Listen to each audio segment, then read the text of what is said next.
We are live now, Tuesday, 4/7/2020. It's Tackle Trading's Halftime Report, a daily show where we analyze all the action, the prices, the charts, the news, and talk about stocks, commodities, futures, Forex, anything on our mind, quite frankly, here at Tackle Trading on our YouTube channel. Good morning, everybody, as always. As you come into the show, first thing, give me a thumbs up. Let's get the analytics up there, get the word out, and let's have some fun. Hashtag Team Tackle in the chat. Start with pleasantries. Cody, you're my screen share dude today. How are you doing, brother? Oh, tired. First night with the baby home, and he was up about every 2 hours wanting more food. Mark, I have an admission. You tell me if this makes me a bad person or not. I have 3 daughters. I don't remember a lot of nights I got up in the middle of the night. It's because you're a terrible husband. I just didn't. You're a terrible husband. That's what you just admitted. I mean, listen, it wasn't out of an unwillingness to do so if there was an emergency. My wife just always got up. She's just a better person than I am. There's no doubt about it. But maybe I shouldn't be admitting that on live show. I'm not sure. But that is the way it was. Cody, you're going to have sleepless nights for some time, I'm guessing. Oh, absolutely. Yeah, there's going to be a handful. Well, until we can get him on a nice schedule and he can actually take down more than, I mean, as an infant, he's only taking very small quantities of milk at a time. Once he can take down a full bottle, then yeah, hopefully he'll sleep through the night. Mm-hmm. So, but yeah, when you think about it, if he's only taking down, I don't know, maybe 4 or 5 tablespoons worth of milk. Yeah, of course, in 2 more hours, he wants more. You're a long ways from this, but I will give you some life advice. Bedtime is important in your house. Teach those kids when bedtime is bedtime, they go to bed. It's where they are. Obviously, when he was this young, just a brand new newborn, you're not going to worry about it. But down the road, enforce that, brother. Do not let him stay up all night just because. You gave me that advice already, and I do remember it. Yeah, bedtime is bedtime. Yeah, for sure. Let's analyze the market here. Mark, how are you doing today? Well, I am a good ex-husband in that I was up with my daughter constantly. So. But let's be honest, as every father or mother that had many sleepless nights, when a new father like Cody goes through this, there's this little bit of devilish like, boy. Yes, I remember those sleepless nights. I remember that. And then you find this little tiny bit of pleasure that someone else is suffering the pain that you once went through. Sure. Yeah, but we also have all the joy to know what kind of joy he's looking at in front of him. I mean, it's a real blessing. Kids are the best. Like, seriously. It's an amazing thing. All right, let's break down the markets here. Cody, you give me quick technicals on this one. Just kind of look at the weekly and the daily and the intraday chart. Tell me what you're seeing. Then I'm going to bring Mark in for analysis on what's happening, okay? This is very interesting. So we're at a debate point because we pointed out these levels, earlier this week, early last week. Even show the Fibonacci's how right around this level, this 2650 level, is where you're seeing some confluency between both the top pivot and the second pivot using the fibs. Wondering if this is potentially starting to reverse. Well, there's an easy debate that we could have here. Is this possibly a bottom? Is this, as the mainstream is saying, is this impulse buying where everyone's just like having that FOMO start kicking in of like fear of missing out, like, oh, it's bottomed and here we go? Or do we have another leg in there? Is this simply a move on a daily, whereas on the weekly, we could still have another, doji leg down? There's plenty of conversation that can be had as to where we are. I do like that we're back above the 200 weekly moving average, but as far as putting my chips in the table yet, not quite there. Yeah. Mark, obviously there's a lot going on here. There's a moving average pocket on the daily chart. You got a breakout here as well from the range that we were in. You've got 2 days starting the week on the hopes of, flattening the curve and some optimism, looking at the data, trying to project it out from people tracking this virus and the outbreak and whatnot. What's your read on the market right now? Let's start with that. Right now, it is a purely technical driven, sentiment driven market to start the week. I mean, understanding price action gives you clarity in what is occurring. Understanding why price action occurs just helps you understand the world you live in. And right now, you have a good old-fashioned technical rally. you have what is going on, perhaps the biggest, if not the second biggest, short squeeze rally in the history of the market. All right, by analytics. This is a massive short squeeze rally. This is a massive sentiment rally. This is a massive technical rally. That's what's occurring right now. These things happen. These things happen. And so when these things happen, they build steam, right? The shorts aren't going away. They're just going to wait, right? They're going to wait. Stop losses hit. Once that resistance level hit, it's off to the races. And then what happens is you have good old-fashioned computerized trading. What happens is you have good old-fashioned algos take over. Algos take over. And when the algos take over, it doesn't matter what's happening in reality. You know, I talked about this in the Traders Lounge with individuals today, is that during a trend, what do we know about trends? They're From more the likely to history of the continue. market. Trend is your friend. And so on intraday charts, when you're looking and trying to understand price action on an intraday basis, why is the market up like it is? Well, what happens on these trends is that the force gets going, and then on the way up, new bullish signals are generated. Pullbacks are bought up by computers at certain computerized price points, and it just rallies and rallies. And as long as there isn't fear, which there isn't this week, investor sentiment on their outlook of stocks is never been higher. That's mind-boggling, but that's where sentiment is right now. They expect the market to be up a year from now at record levels. And so when there's no fear, these trends from an algo standpoint, they just fuel, they just fuel, they just fuel. And so you can have these massive rallies. We look at it from a daily chart. Look at that huge moving average pocket to the upside. Where are the resistance? When these type of events happen, where's your resistance? Where are computers selling? They might be selling. Draw me some Fibonacci lines. Oh, really? So because we got to think, because from a moving average perspective, we don't have anything standing in our way. From a old support, I mean, price went down so fast, you don't have those classical old support acting as new resistance levels. And so we got to think, like, you got to put this in a perspective of what are computers doing? Because there's nothing constraining them. When you get into clear air on the bottom, there was nothing constraining them on the way down, right? When there was real fear. Now, in the absence of real fear, think like an algo. What are computers doing? Well, there's been nothing standing in the way on the way up the last 2 days. And then you have a relentless buying on any little dip, fueling it further and further.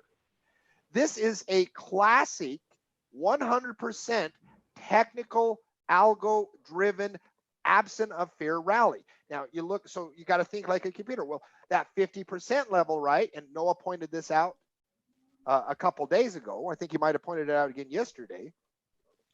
Now draw a second Fibonacci line from that recent peak that occurred, yeah, right there to the bottom.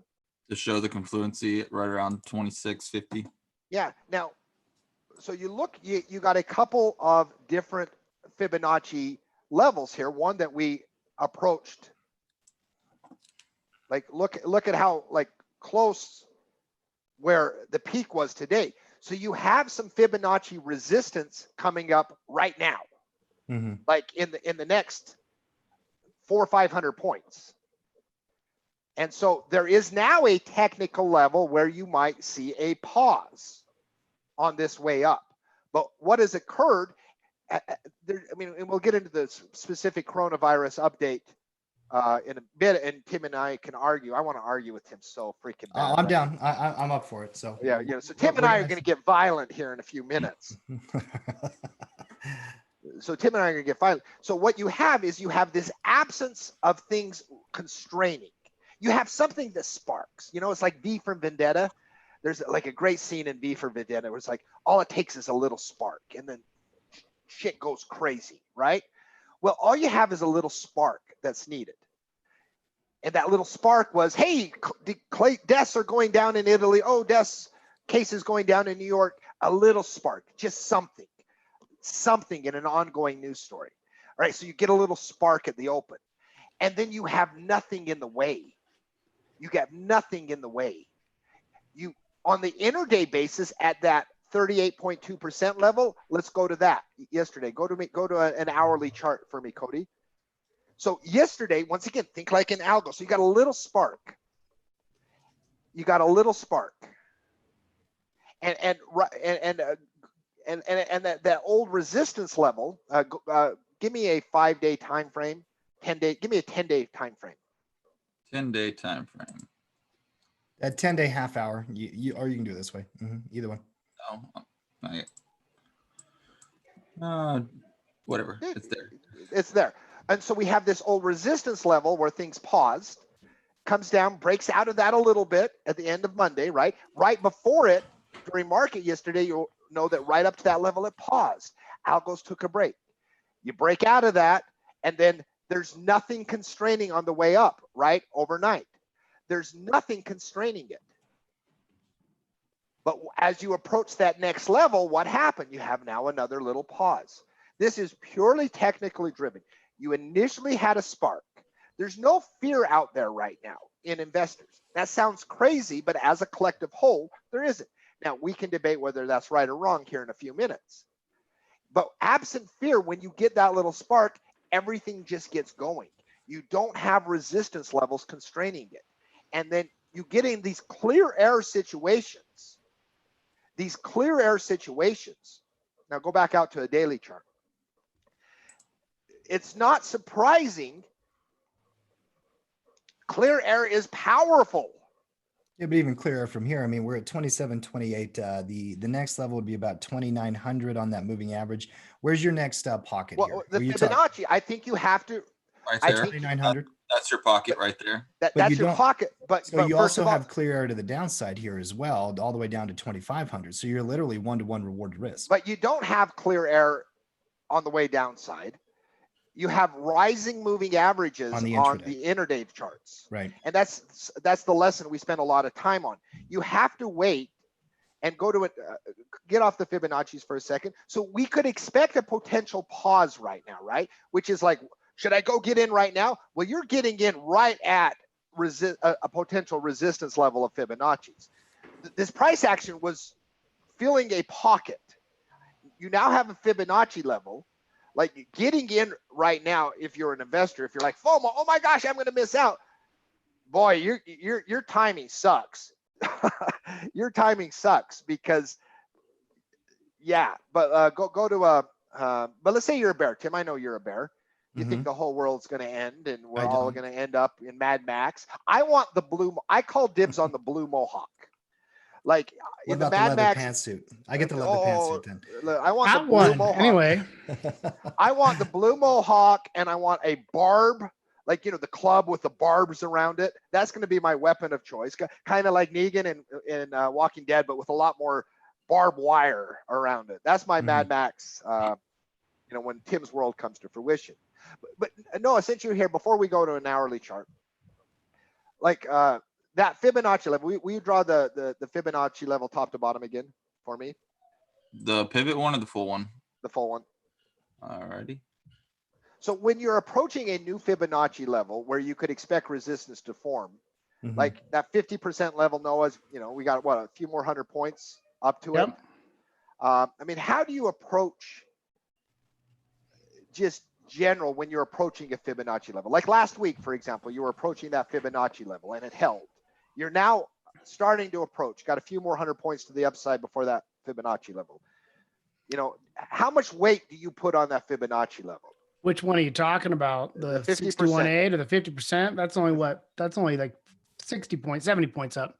Yeah, but it's, it's that double. Well, one, that's like a double, triple whammy. So you had the confluence going before, which puts it in the same ballpark. And a lot of trading, in my opinion, there's some preciseness to it, but there's also it's like hand grenades and horseshoes. Like if you get in the ballpark, close counts.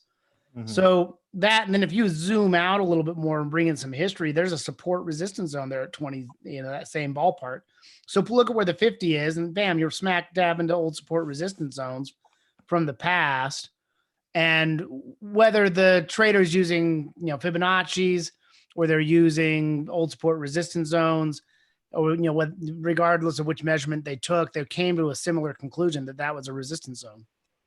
So yeah, you draw enough lines, you'll hit one. That's a guarantee, Kurt, every time. But when they do line up in the same zip code like that, there's a higher probability of outcome. Yep.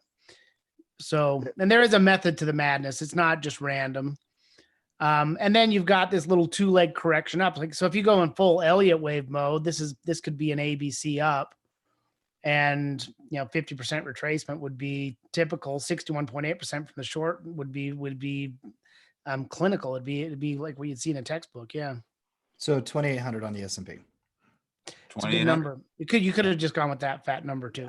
I like what you said there, Noah, about the highest probability.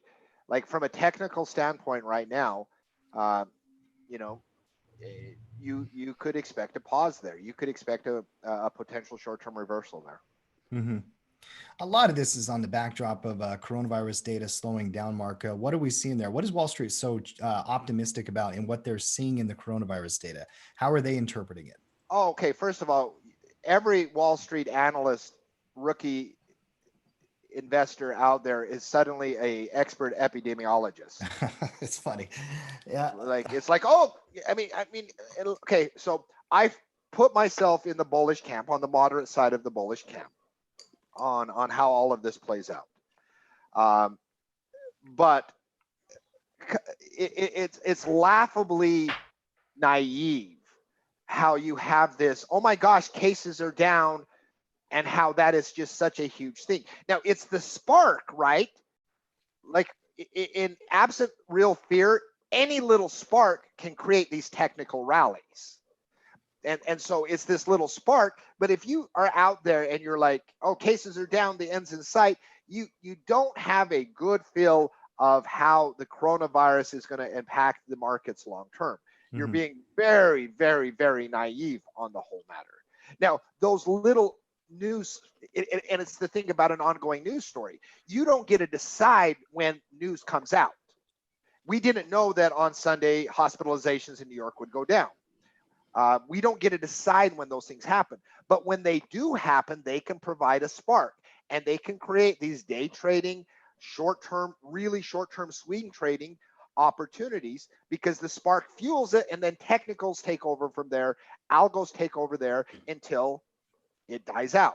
And that 2,800 level looks like it was 2,780, somewhere in that ballpark, a few more 100 points up, a potential where this stuff ends in the short-term rally.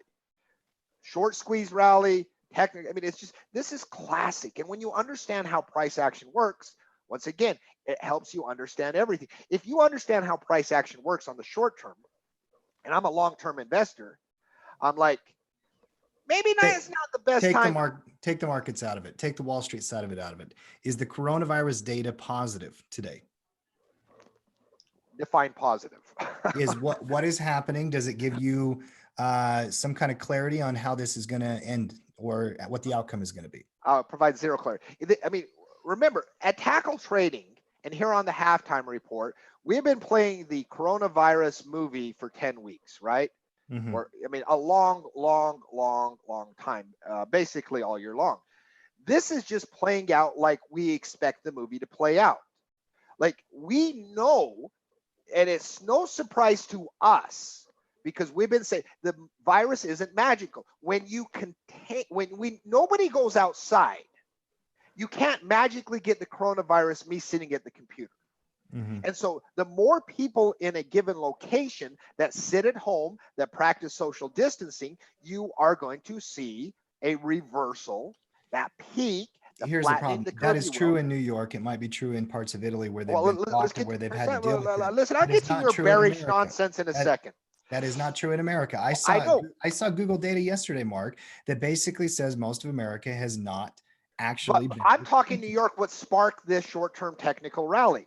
And so we know in New York, just like we saw in Seoul, just like we saw in China, just like we're seeing it now in Italy with really rampant shutdowns, when social distancing takes place, eventually cases go down. Eventually. So seeing cases temporarily go down one day, hospitalizations go one day in New York that has some of the strictest measures, we know that eventually that occurs. That's not a surprise. That's part of the movie, this terrible, terrible movie we're watching play out. But that doesn't mean, and what you have with these rookie Wall Street analysts is that what you have with these FOMO traders that are like, just, all right, worst of it is over, let's get in. They're not understanding the full movie. We know how the rest of the movie plays out in different ways too. This is just a scene in the movie that was an expected scene. Now, we don't know what day it would fall. We didn't know if it was to be April 6th or April 11th or April 3rd. We don't know what day. But when you lock down a city, eventually cases go down because the virus isn't the boogeyman. So we're just watching a scene play out right now. Now, there's a whole lot of left in this horrible movie. A whole lot in this horrible movie. Because if you relax those measures, if you don't fall, the virus spreads. The virus is really, really, really contagious. Like, if you haven't got that memo, it is really, really contagious. So, but extreme draconian type social distancing works. When that's practiced, cases will eventually go down. Does not mean that the worst of it is over by any stretch. Doesn't give us, it would be nice, right? It would be nice to say, yep, cases going down, we're going to get a hold, everything's going to get back to normal. The only way bulls are 100% correct today is if the percentage of the population that has been exposed is so immune, asymptomatic, that we've already been exposed on such a ridiculously high level as a society that we have herd immunity. that we have herd immunity. It'd be around 35 to 40% of the population has already been exposed and gotten over it before we start to really see herd immunity, which is part of the end game. It's actually what vaccines do, is that they create herd immunity. That is the goal we want to eventually get to. And one day we'll be there. Yeah, and so like the extreme Bill Ackman, who should literally be burned at the freaking stake. Yeah, there's some people who are just like, let's all just go out there, get it now. But they're saying, look, and there's a chance that this has already occurred. I mean, Bill Ackman a month ago was saying the world is ending. And this weekend, he said, hey, there is an excellent chance that this has already occurred, that we already have her. What a dangerous, dangerous statement to fuel your market bullish stance. Because, God, wouldn't it be nice if that was true? That's best case scenario right now. If that actually is occurring, and once again, we have no idea, zero. It is recklessly dangerous to put that thought into Americans' mindset. Yeah. But if it is true, that's great. Then we will get over this far. But we have to call these guys out. They're talking their book. Well, I said Bill Ackman is bullish because he owns stocks. Let's not say anything different. He was bearish when he had puts. I mean, it's so transparent. I said it should be burned on the stake. How much more do you want me to call him out? Well, I that mean, we should dance while he was burning. I mean, how much more do you want me to call him out than saying call out his positions? I mean, just his bias, obviously. Same thing with Wall Street guys. Go back to a weekly chart here, Cody, and we've got to clarify something. When you read a headline where a Wall Street analyst, even like Bank of America, where they're calling a bottom, they are not saying that they're bullish and prices are going higher from here. What they're doing is they're taking a neutral position where they're basically arguing, we believe 2174 will hold, Mark. Every one of them, when you read their arguments, they say, we believe the bottom is in. That's not them saying they're bullish from here in the short term. They all paint these 6 to 12 to 18 month timelines where eventually 2200 does hold. So I think people end up getting worked up about this. Oh, Citigroup came out and said this, or Morgan Stanley said that, or they read these headlines. And until you actually analyze it, I mean, Jamie Dimon didn't say markets are going higher from here. He said he believes we're going to have stability at some point down the road. That's not the same as being bullish. Okay. Believing 2174 is going to hold is not saying I'm going to go out and buy today. No. If you buy today, you are, if you went and You're I'm talking, aggressively bullish. I think that's all you got to say. not only are you aggressively bullish, you're ignorant. Like, and once again, can price go up from here? Can price go to 3,000? Sure. But you are really betting on a lot of things working out for you in a perfect scenario. Can they work out in that scenario? Let's say I'm going out and saying, all right, I'm buying today and I'm buying with a multi-year time frame. All right. You are really betting on things working out in a perfect scenario. From everything has to go right for you to be making a good decision today. Everything, like everything has to work from this point. And the higher it goes, things have to be even better, right? So if things rally to 2850 to 2900, like you really are betting on, you're betting. You're not making any calculated with information decision. The higher price goes, the more reckless you are being, in my opinion, on being, everything's going to work out. Let's get in. Let's do this. Well, context matters, right? I mean, I went long on a day trade today, Mark. Well, day trade is So, different. I mean, that's the thing. Like context and time frame and trading plan, Noah. There are trades you can make in any market condition, and I know we could sit here and argue the big picture context of what's going to happen way down the road. And I love that stuff, and we're going to continue to do it. But depending on somebody's trading plan and how they want to execute it, they could be reading this market very differently. Correct? Noah either did not hear me or he Nope, has. I didn't hear you. Not Oh, at he all. must not.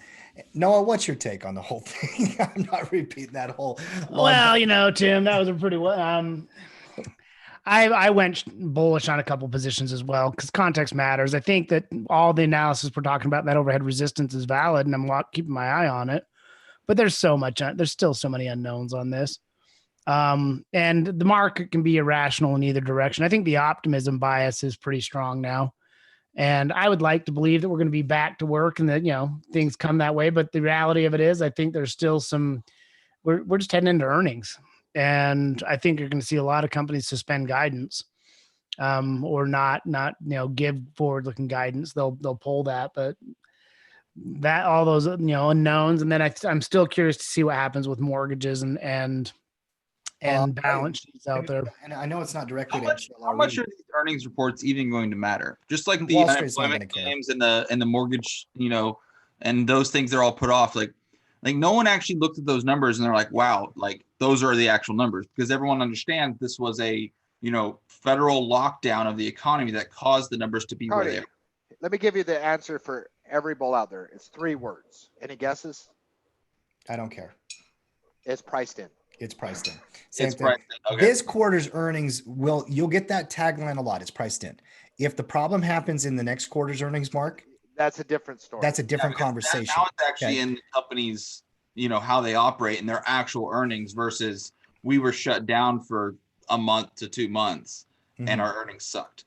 So I think there is going to be some, leeway where people have terrible earnings and the market doesn't care. If you want any question at all about, if you doubt that this is a technically driven rally, think about this. Cases in New York, deaths in New York went down on the weekend.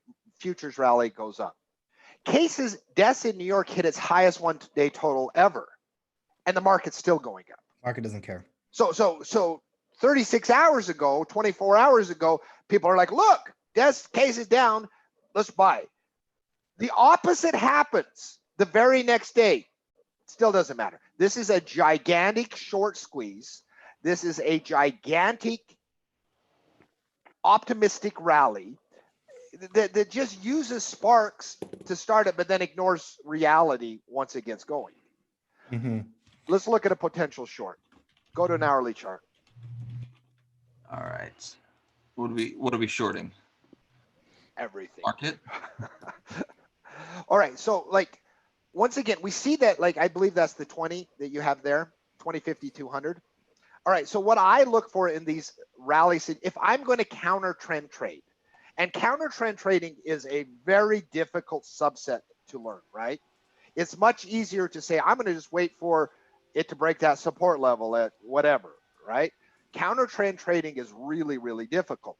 But when I counter trend trade, it's like last Tuesday when I had this really big moving average pocket between the 50 and the 200. Like I have this really, really big moving average pocket. I trade sideways for a prolonged period of time.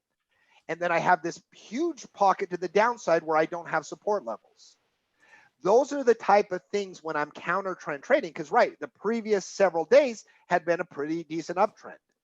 Like waiting for situations where you have to get the algos out of the way, because algos are freaking, there's, and you know, it's like, you know, you and I were talking about this last week when you were doing a day trade, Tim.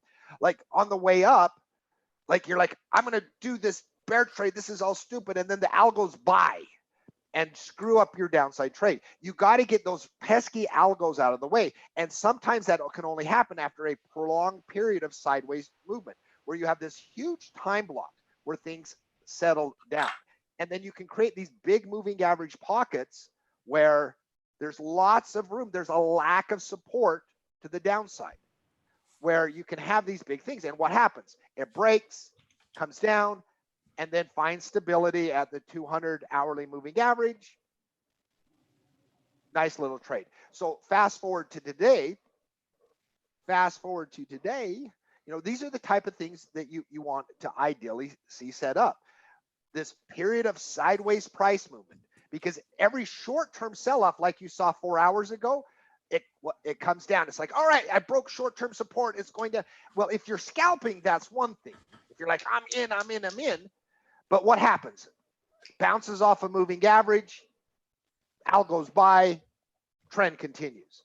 Wait for those pesky algos to get out of the way and find those opportunities where you don't have support to the downside. You got, when you're counter trend trading, patience is usually really, really warranted. I love trading. I love trading so much because, I mean, here's the thing, Mark, we actually probably don't disagree on a lot. We're just disagreeing over the terminology and the verbiage of how we're saying what we're saying. Day trading, stuff like that, I mean, that's very clear. And by the way, if you want to learn how to do stuff like that, that's the kind of thing we do at Tackle Trading all the time in our shows, in our lounges, those types of things. We're teaching these concepts. Mark, you were in a lounge this morning teaching concepts like this, right? I mean, that's kind of what we're doing here. Let's keep breaking down the markets. We're going to keep talking about all the headlines. There's no question about it, but I want to run through some different charts here for just a minute. S&P down, NASDAQ, Russell. I don't see much different across the board, except for the Russell has not broke out yet. You can take a quick peek at the RTY. Just hasn't cleared a pivot, but it has cleared those pockets. If you're looking for maybe even new entry, there might even be more room on small caps if you're looking for something right there. But stock markets in general, they're all basically patterning together is what I'm seeing. Move on to crude oil for just a minute. Let's talk about this OPEC thing and what is happening here tomorrow, Mark. OPEC Plus, which includes Russia, which is not a part of OPEC, but also is going to include the U.S. There's here a plus. today. That's the plus, right? Plus. Yeah, But now OPEC the plus, US. the plus is Russia and a Plus couple is- other countries. The U.S. usually wasn't a part of that, but the U.S. is going to be a part of these discussions tomorrow. It's now OPEC plus. Plus. And, OPEC plus two. Squared. Yeah, that's right. What do we need to see for oil to like the outcome? I mean, what deal needs to happen here? I've been reading all the oil forums. I've been reading chatter. Listen, the algos and the day traders love anything, right? We saw this last week. You come down, dude, the oil circle is like, you guys can do whatever you want. You're screwed. You better do something dramatic. We need to see if they agreed to cut collectively somewhere in the 10 plus million barrels a day output, you probably see an algo bump before reality sets in again. But you're going to have to see that a 15 million barrel. And once again, this is a massive number. Like between Saudi Arabia and Russia, they are, about 21, 22 million barrels a day. So like a 15, I mean, this is a massive, huge number. Okay. Well, let me throw out a couple scenarios, and you tell me. And we're gonna play a game. I'm gonna steal it from PTI back in the day, one of my favorite shows of all time. Good deal, bad deal, no deal. Okay, for the outcome. Let's say that you get a 12 million barrel per day cut. Saudi and Russia do agree to the terms. All the other countries, Brazil pitches in a million barrels a day, whatever it is. Venezuela participates. All the OPEC plus, but the U.S. doesn't participate. Good deal, bad deal, no deal. No, that's not going to happen if the U.S. doesn't participate. So, but let's say that did happen, but the U.S. is not a part of it. Well, then Putin's a liar. Okay. Because he says that, no, he says the U.S. has to participate. Okay. So what if the U.S. agrees to participate in theory by, targeting oil prices that are going to put shale producers out of business? But it's not going to happen in the short term. But eventually they're saying, hey, listen, guys, we're going to agree to this, but we know that these different companies are going to go bankrupt and we're going to see production cuts. So would OPEC go along with that? Good deal, no deal, bad deal. Good deal, bad deal from what perspective? Oil prices. A lot of people are oil bulls. They want to build a position here. They want to see stability. I would increase my naked put levels, which I'm starting. I mean, I'm anticipating a deal getting done because they don't have any choice in the matter. Mm-hmm. The capacity issue is forcing their hand. They can talk all they want. They have to do something because they're going to run out of places. So, like, what if the meeting ends in a punt, saying we're going to reconvene in a week? Now, market's going to retest those lows pretty quickly. Big day tomorrow here, Noah. Obviously, oil prices are going to be volatile. You're almost walking into like an earnings report, Noah. The chart doesn't matter today, in my opinion. I mean, there's a lot there that you can unfold in the chart. But when you've got this kind of news story in the biggest commodity in the world coming out tomorrow with the OPEC plus squared, do you kind of just stay away? I mean, is there any trade here, guys, in front of this meeting? Not unless you got insider information, and that's really frowned upon. Yeah, illegal. So yeah, definitely frowned upon. Unless you're a United States senator. Oh, dude, then don't cool. get me started. Unless you're a United States senator, and then of course, hey, that woman. What is her name? Listen, they all should join Bill Ackman on. Mark, they didn't just sell their stock; they bought stock into companies that were doing, medical equipment. No, they didn't just get away from risk. They took on. Call me old-fashioned. I want the people in charge that are leading us to put Americans first, and their finance. Oh, but of course that doesn't happen very often. But nobody ever calls them on it, right? Nobody ever calls them on it because we get. I mean, listen, Democrat, Republic, Independent. I don't care if you do that. We just need to say no. You're done. Go away. Mark, is there any new trade in front of this meeting? I mean, a volatility trade, a straddle. Like existing puts that I've been doing for a while on USO. I'm not adjusting those. I want to get put in those stocks, those shares. So, no, I mean, the cautious thing without a new position today is probably wait 24 hours. Mm-hmm. Just because you might get a better price level, right? You might get better credit. The 30-day market maker move on crude oil, which is what their volatility projection is. Let me give you the number here on the actual futures contract. They're expecting from here, up or down 11 points. Now, that means that they think that the market could trade as high as 37 based on the option pricing models, or as low as 15, I guess, 15 or 14. That's extreme. I mean, volatility levels right now in the market are as high as I've ever seen them, which is why naked put trading, Mark, you're getting such good premiums all the way down to like 10 and whatever it is. I mean, there are premiums deep out of the money still in front of this. It's a really interesting market condition. I can't wait to see what happens. We'll break this down on Thursday. It's not tomorrow, by the way. I got us a day ahead. Yeah, I thought it was Thursday. This is Thursday, not tomorrow. I was thinking we're on Wednesday here. That's how time is flying for me here, Noah. In front of these meetings, going to be very fascinating. Market is hesitating and dojing here today before it. Wouldn't that be, that's how time is dragging? If you actually think you're a day ahead, but you're not, then time would be dragging for you. Sure it's not Blur's Day? I'm pretty sure it's Blur's Day. I'm not sure. Tuesday, definitely. All right, gold is not holding its breakout. I think if a fundamental. Let's be honest. If you weren't a trader and knew when markets would be open, how would you even know what day it is? Like right now, like everything, like you don't take kids to school, you don't do anything. It's one big Yeah. Well, you continuous. don't even have the TV the way you used to, right? It used to be like on Wednesdays, you'd get this show or that show. Thursdays, you get Seinfeld. You had different things. Now we just stream stuff on Netflix. I think a lot of people, the days are molding together for sure. Traders, though, we should be on top of it. Gold breaking out, kind of still holding a little bit. Noah, what do you see in there? That's an inverted hammer in my Well, that opinion. little poking its head up there, it's kind of like whack-a-mole. It's like it popped up above 1700, which we said is a pretty clear signal, but and it shot up pretty good and then it just dropped back down. So it's do we count that as a close yesterday above the high? It did break out. That is a close above the breakout for sure. So watch Yeah. for a retest here and watch for the continued follow through. But at this point in time, it got whack-a-mole, which is really common on breakouts when you see something break out like that. Mhm. How's that technical Just- term, Noah? Whack-a-mole. Whack-a-mole, the fair game. I'm sure you're pretty good at it. You could win a stuffed animal if you're. Coda, you do remember the arcade when you were a kid? No, I mean, no, you're of not- course I do. I was just saying, like, that's a technical term, the It trade- is. It's called whack-a-mole. It's where it pops its head up and gets smacked right back down. the All right, whack-a-mole real- pattern right there. Yep. Real quick, Team Tackle out there in the chat, type in what was your favorite arcade game of all time? I personally have my favorites as well. I'm a skee ball guy, Noah. Find me on the skee ball sled and I will just sit there and roll balls for hours. I love that game. What about you, Noah? I just go for Oh, like pure arcade game. I used to spend a lot of quarters on Double Dragon. Yeah, Double Dragon. Double Cody? Dragon. If I'm in the arcade, I'm trying to get the most tickets for whatever my coins are. Of course. But if I'm you are. actually just trying to play the game, then I used to play that old Simpsons game. Simpsons game, Mark, this is your generation right here. You love arcade Well, games. my new arcade game, and my daughter can attest to this, is Jurassic Park.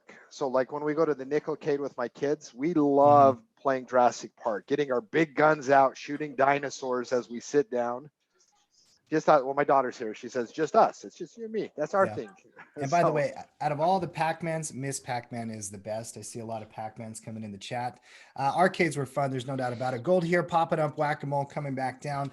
Could even come back and retest a moving average, but now, I don't know. on Miss Pac-Man, can you successfully get, how far can you go on Miss Pac-Man? Like if you and I were to play Miss Pac-Man right now, because who doesn't love Miss Pac-Man, right? It's great. It depends. If we play at the theater on 90th South, I will go forever because I got that joystick down, baby. If I go to a different arcade though, they don't always have the same touch and feel and whatnot. I had the record over at the movie theater on 90th for years. That's my game. Now, Tim, I hate to say they unplug and reset those high scores. I'm somehow picturing Tim doing the George Costanza thing right now, trying to get the arcade game home with his record intact. Oh, I love it. I love it. I love it. Tim, now I have a question. Have you ever taken a pic when you've gotten high score on Miss Pac-Man? Have you taken a picture with your phone? No, I haven't done that. I just enjoyed Miss Pac-Man. We would go early to the theater and the whole thing. I mean, yeah, and get a burger. There was this little shop we loved. It's a fun theater over there on 90th. And then I'd play Miss Pac-Man with my daughter. I remember when Aubrey was like 5, 6, and I would take her over there and we'd just play. But I did get to the high score. I was up there a lot. Never took the picture. Should have snapped a pic for confirmation. Gold failed breakout. By the way, real quick back on that, Cody. Doesn't concern anybody about gold, does it? I mean, No. That's what I was Please go down in price. yeah, I mean, Yeah.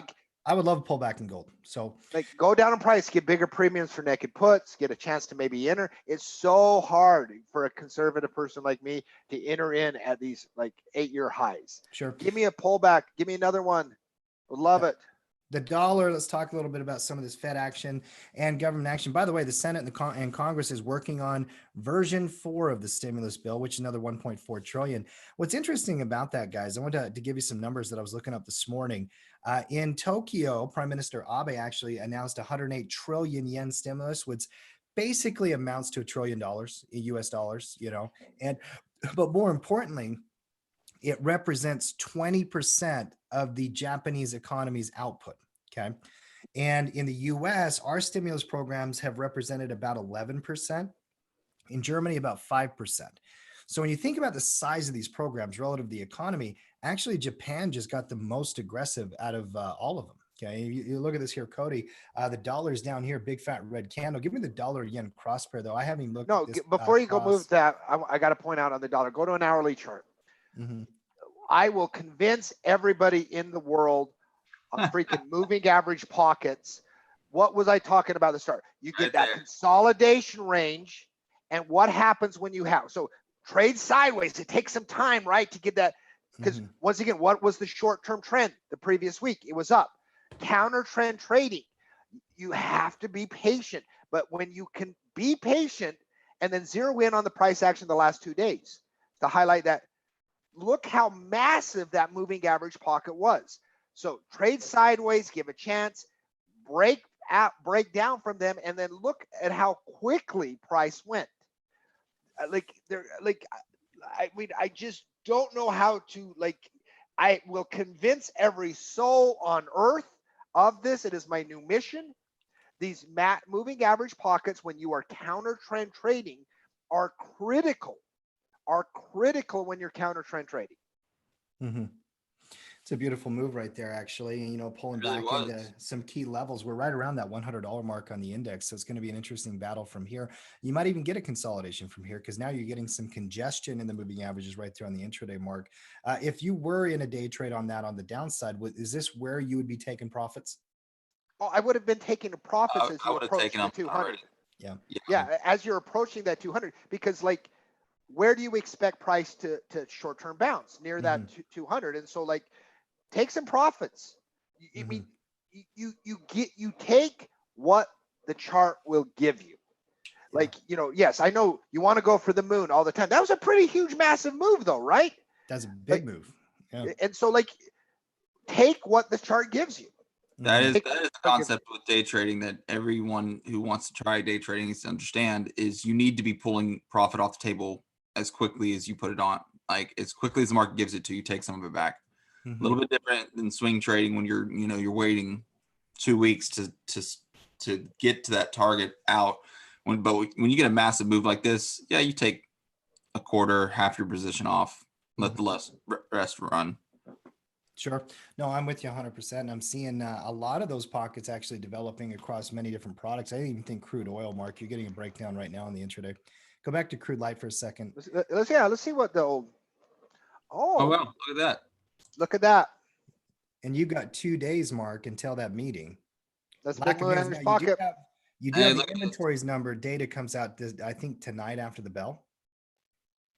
That's the API number, I believe. API number. That number's not as important as the Wednesday number.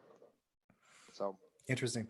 All right, back on the dollar here real quick. I just want to give you guys some headlines. You tell me if it's any news at all that matters to you right now. Economic stimulus version 4, Mark, 1.4 trillion, more aimed at households. Is that news now? Good for anything? What's your reaction to that? Because that's a lot of chatter right now. Bulls, and here's the thing, right? The big bull thesis already knows that the government will spend unlimited amount of money. That is why I'm in the bullish camp, because the coronavirus stuff, if all I had to base my decisions on are how America will handle the coronavirus situation, well, I'm a bear, right? We haven't handled it well. The coronavirus is dangerous. Anyone who thinks it's the flu is literally naive and part of the problem. And there's a lot of pain ahead with the coronavirus, unless we're all magically asymptomatic already and already been exposed, which God, that would be so nice. I want to go to the movie theater and sit down for a steak dinner so bad. Oh my gosh, I can't wait for that day, which will arrive. But what counters the bearish side of the coronavirus is that the government's going to print infinite money. They are going to do everything they possibly can to stabilize the American economy. They're going to do everything. They are going to pull out all tricks. They'll spend unlimited amount of money. But they can't mathematically point to anything they talk about and say it actually will solve the economic problems, which is a different argument we can get into at the end of the show here. I'm happy to debate that. Well, I think it is a stabilizing argument, right? This is why I'm a moderate bull. And a moderate bull does not mean go out and buy today. We talked at the first of the show how if you buy, you're buying at the end of a technical rally against potential resistance areas in the midst of and having to have it. That's not that's not what I mean when I say moderate bull. But I do buy the stabilization, which means if you get sell-offs down to lower levels, I mean, this is my whole argument, that if you get sell-offs down to lower levels, I'm willing to take ownerships at certain prices on certain stocks, because the government will spend infinite money. Now, I think there are some stocks better than others, because stabilizing an economy, right? Or let's take oil, for example. Oil rigs are expected to drop dramatically over the course of this year, dramatically. And so an oil paying job is a pretty decent job, rig handle, all kinds of oil. The government can give those individuals money, which can help stabilize their life, but it can't stabilize their lifestyle. And that is a key distinction for me in all of this economic. Now, if I make $30,000 a year and get laid off, the government is probably going to give me money to stabilize my life and lifestyle. But it's when high-paying jobs, they're not going to stabilize individuals' lifestyle, which is why I'm not a fan at all of companies that buying companies right now that have high-priced products, right? That have expensive cars and expensive tech toys and expensive gadgets. Those type of stocks, I feel, are really, really vulnerable, because the government is not going to, if you made $80,000, $90,000 a year and you lose your job, and there's a lot of that will occur, that government subsidy is not going to give you $80,000, $90,000 a year. Maybe Speaking of which, bring up Halliburton here, Cody, for just a second.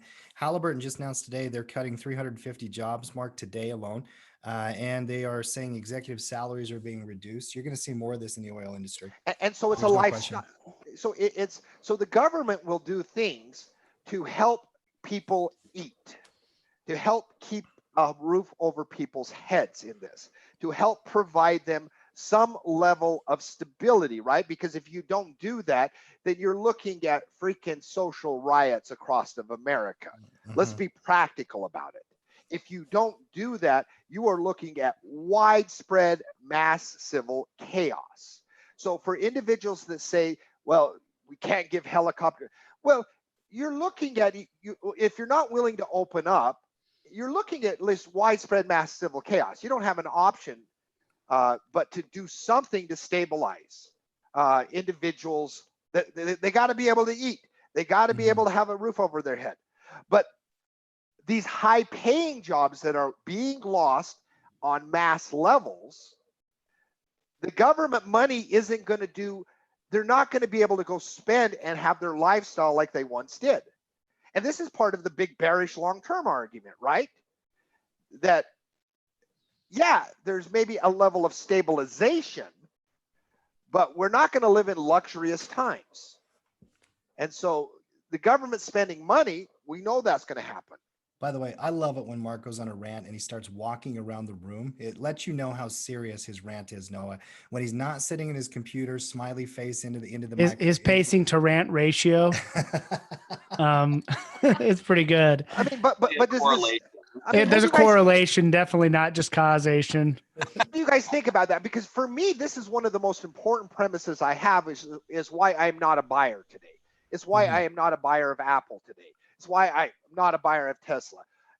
But why I am at some point a buyer, because the government will stabilize life, but they won't stabilize lifestyle. What are you guys' thoughts on that? Well, I think that, believe me, Mark, actually, I am not a dire bear, the world's going to end kind of guy. That's not my argument. My argument is that we will retest lows because of the economic pressure over time. I don't know if that's going to happen in the month of April. The market could easily shrug off earnings misses just as it's priced in. I don't know if it's going to happen in the month of May because we're going to have stimulus checks for a while. Bring up Wells Fargo here for a second. We're talking about corporate news. I mean, mortgage foreclosure, or not foreclosures, but forbearance applications were up 2,000% in the last 2 weeks alone. WFC. I didn't know that stat. Are you serious? 2,000%. So people who applied for forbearance, it jumped 2,000%. So if you think about this, Mark, that actually in many ways from human behavior standpoint, if somebody knows they don't got to pay their mortgage for 3 months, Noah, because the traditional term is 90 days of forbearance, right? At least they've got a little bit of relief in the back of their mind. So you might have stability for some time here, Mark. There's not a doubt in my mind. That's not my point about retesting lows personally.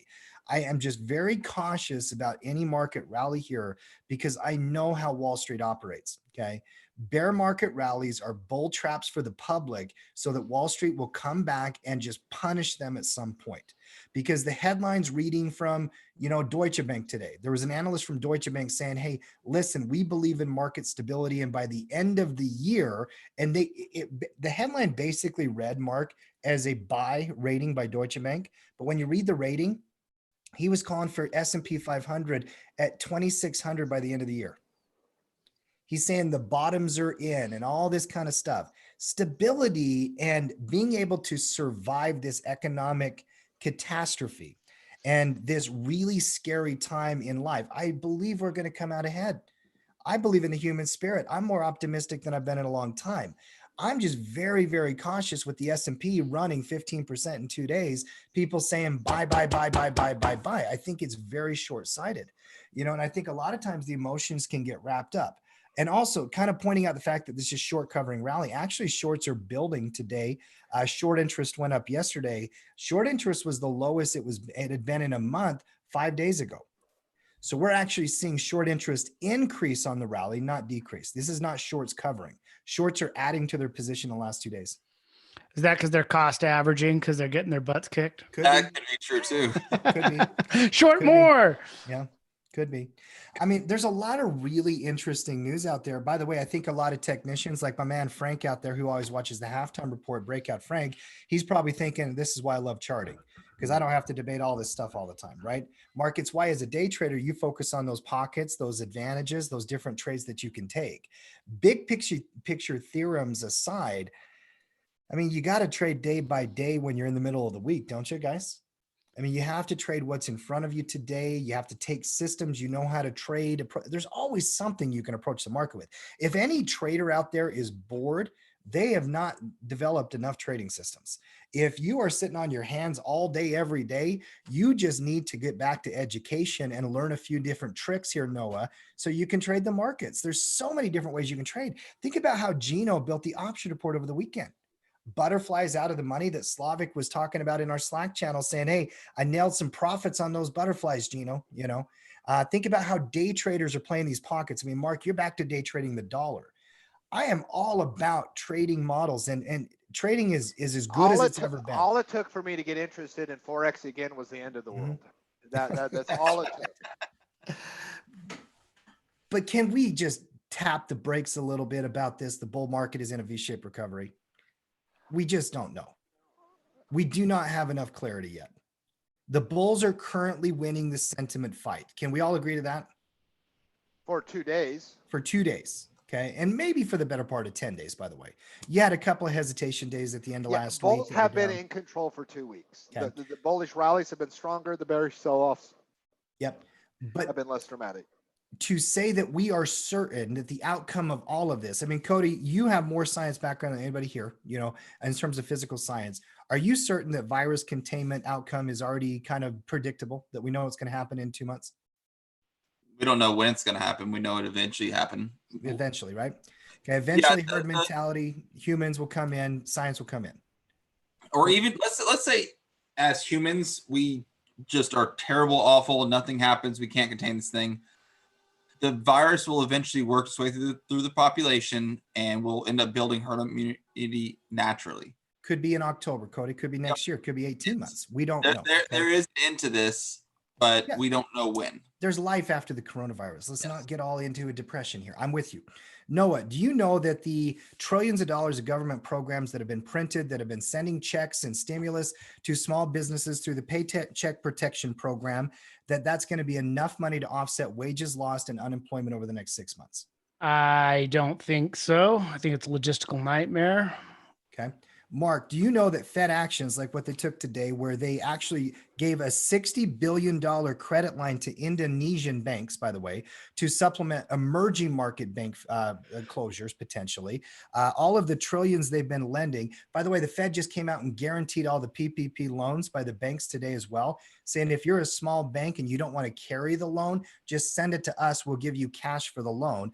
Do you know that the Fed is not going to cause massive devaluation of the dollar eventually, or disruption in markets to where banking, is going to have real stresses? Well, no is a strong word, right? That implies perfect clarity. Do I believe that the Fed will print their way out of this? I do, actually. I believe the power of the matrix is too strong.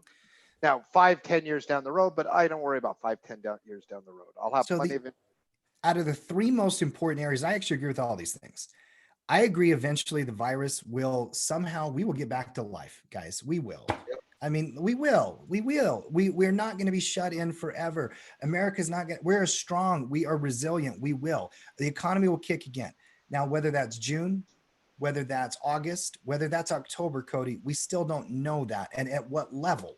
Even if 80% of people agree that they're going to go back out to restaurants and bars and get on airplanes, there's still going to be some consumers we have to watch over time. We don't know how long government checks are going to supplement wages like Halliburton employees, Mark. They probably made $130,000 a year. I mean, they probably make 100 to 150,000 working on those rigs. Now that is the sustained versus lifestyle, right? I think higher end price products really could suffer over the next year. Like the amount of discretionary income available per household, I think it's unarguably lower. Like unarguably, like the government is not going to sustain your lifestyle. They're not. But they will sustain life. I think the whole thing comes back for me, and the advice I would give everybody out there in Team Tackle, this is why you execute your trading plan and you develop your investment thesis when markets are not open. Spend that time over the weekend working on your theorems, Mark. Spend that time setting up the upcoming I'll tell you something else. I'll tell you something else. I believe that this will be the greatest trading environment for the rest of the year that you will ever see, perhaps the rest of your lifetime. I think the trading environment for day traders, for individuals that are willing to execute certain strategies, I think it is going to be an amazing. It has been already, right? And I think that is going to continue. I mean, I think we're going to live in a time period for months and months and months and months where the unknown is the unknown, right? Which is going to create swings that are really profitable. I really think that from a trading viewpoint, this could be the greatest trading environment that you will see the rest of your life over the rest of the year. So I'm with you, brother. I'm with you. All right, let's rapid fire through a few things here, Cody. We've been running 75 minutes every one of these halftime shows for a couple of weeks now, so we'll just have to get used to that. There's a lot to talk about. We do, man. I don't mind at all. Metals markets outside of gold, they all kind of look the same. By the way, silver did pop above $15. Looks like a nice little rally there the last 2 days. People who've been playing the metals industry. Dollar at 100. We talked about the metals shops all of a sudden have coins again. Dude, I can't wait to. They won't sell them to you at those low levels. The premium on the Eagles is crazy right now. I mean, I looked last week; it was like $6 over the price. I don't know if I haven't looked today, but I'll look that up. Other than that, I do want to talk about some individual companies. By the way, Boeing, bring them up. This company had to shut down all of their production in South Carolina, even while the markets are rallying. So much concern around what the future of this company holds. Not good news. Bring up Amazon here real quick. Amazon. This is going to be a news headline you are going to see. Amazon warehouse workers are going to unionize. They will at some point. They will threaten lawsuits, Mark. And you're going to see lawsuits over, people getting sick and wrongful death.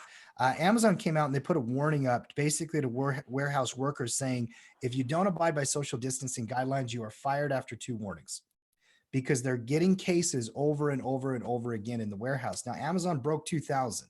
I think it's the company's in a really good spot. We talked about this. Noah, I think this has been on our coronavirus watch list for about a month now, right? As one of the companies that could kind of make it through this whole thing. Oh, for sure. Yep. Yep. They're not going anywhere. And plus, I think the demand for shipping all their products and whatnot has gone up. Mhm. So I think they'll come out just fine. Okay. These were the top 5 bulls and bears by price and volume of who got the most price action today. Mark, you tell me if there's a theme. Cody, we're going to flash through all top of the 5, and then I'm going to get Mark's take. Royal Caribbean, RCL. These are the stocks up the most today that are over 10 billion in size. Carnival Cruise Line, CCL. Okay. SPG. Capital One Financial, COF. Darden, DRI, restaurants. I'll give you one more. And the casinos. WYNN. Let's do Wynn Casino. You can do either MGM or Wynn. Mark, what is the theme with those companies? They're all front line into the front and center of the coronavirus crisis. Yeah. So these short covering rallies, I mean, you're getting a little pops off the bottom on some of the most distressed today and yesterday. Here are the stocks down the most today. mRNA. Oh, this one. Okay. It was up at the top, coming back Not- a little not bit. down as much as I thought it was. One of the only stocks down today. Zoom. Well, at least when I looked these up about an hour ago. Zoom keeps pulling back. I actually love that pullback, Noah. I don't know where the trigger is. We need stability, don't we? Yeah, I think so. But it's not. It's a good setup I've had my eye on. TDOC, TDOC. It's the virus trade. Exactly. The virus trade is down. The antivirus trade is up. It's just rotation of money on Wall Street, Mark. This is all trading Wall Street tricks. It's algorithms. They're moving it in and out and in and out. They're just creating volatility, which is what makes trading so incredibly opportunistic on a day-by-day basis. Okay. Yep. That is what it is. Guys, there's so much to unpack here. Well, I don't even think we argued, Mark. We had a couple soapbox moments. That wasn't really an argument, Cody, was it? No, y'all didn't argue. No, y'all didn't argue like you did in pre-production. Well, we argued over what does bullish mean, because I said I am more bullish than I am. And that can be discussed tomorrow or on a podcast. I'm going to shut this down before you go on for another 10 minutes. Yeah. Well, What guys, is bullish? like, subscribe. What is the theory of bullishness, Cody? You don't want to do 15 minutes on that right now? No, I don't. That's not where your head is after not sleeping and having the first day with your baby home? Yep, I'm ready to go take a nap because Kelsey's awake now. I'm with you, brother. Let's start wrapping this up. Final thought here, Mark. What are you going to be watching the rest of the day? What do we got at Tackle Trading? What do the people need to know out there? Well, what I'm going to be looking for is a potential downside day trading opportunity. That dollar pair, we just throw up the dollar real quick. I would love to see some version on the hourly chart. This is one of my favorite counter rally patterns ever, where you get that prolonged period of sideways movement, and then you have a moving average pocket to the downside. If I see something like that develop on the broad markets and get a signal, that's what I'm looking for. Not looking to play upside plays, even on a breakout of a short-term range, because that Fibonacci level is right above me, and I'm a new fib truther. So Noah, you converted him. Noah, what are you watching today, tonight, tomorrow? What are you paying attention to? Oh, I'm just watching the S&P right now. Mhm. I've got a couple of other positions out there. I did see that Saudi Arabia bought a big stake in Carnival Cruise Lines. That was interesting. That probably helped prop them up and help them pop. Mhm. Other than that, I'm just watching to see if we're going to get another leg down. Yeah, it's going to be interesting to see if this thing holds. It feels like it wants 2,800. I mean, the market has this kind it's of because those Saudi princes, they're like, listen, we could own all of the cruises. Maybe they'll put oil on those cruise Like liners. those Saudi instead of princes, people. they have a lifestyle. They'll say, like, you might not be able to prop up your lifestyle, America, but we're just going to own the whole cruise industry. That's funny. That's funny. All right, guys, like and share if you've not done so already. We've got 150 people here right now watching. I only got 57 likes. Let's get those numbers up there if we can. There's a 15-day trial in the comments and the links below. And tonight, if you're pro member, coaches show, right, Mark? I mean, we do that 8:30 Eastern. Coach's show tonight. All right, guys. Cody, go back to bed, young man. I'm going back to bed. Congratulations again. All right, we'll see everybody tomorrow. Cheers. Bye.